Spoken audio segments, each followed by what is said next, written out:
বিভিন্ন পলিথিন পেলাম, মেশিনগুলো রয়েছে, তো মেশিনগুলো তো আর শিফট করা সম্ভব না, আমরা সিলগালা করে দিয়ে যাচ্ছি এবং পুরো ভবনটার বিদ্যুৎ সংযোগ বিচ্ছিন্ন করে দিয়ে যাচ্ছি। পেয়েছেন ভিতরে যারা যারা এটা চালাচ্ছে তাদের বিরুদ্ধে কি কোনো ব্যবস্থা নেবেন আইনানুগ? ব্যবস্থা না পরিকল্পনা? আমরা তো আজকে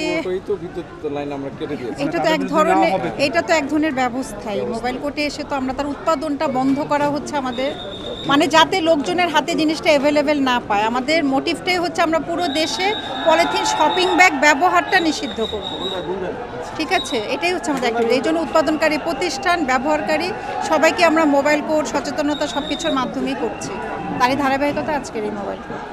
আপু, এখানে যারা রয়েছে কারখানার মালিক তারা বলছে যে বড় বড় যে ফ্যাক্টরি রয়েছে তারা উল্লেখ করছে ট্রান, তারপর হচ্ছে যে বিভিন্ন যে বেঙ্গল গ্রুপ তারাও পলিথিন উৎপাদনকারীতে জড়িত, সেখানে আপনারা অভিযান পরিচালনা করবেন? আমরা পলিথিন শপিং ব্যাগ উৎপাদনকারী প্রতিষ্ঠানে সাধারণত সিঙ্গেল ইউজ প্লাস্টিক যারা উৎপাদন করছে, উৎপাদনকারী প্রতিষ্ঠান সবার বিরুদ্ধেই আমাদের এই অভিযান অব্যাহত থাকবে। পর্যায়ক্রমে আমরা সব জায়গায় যাব।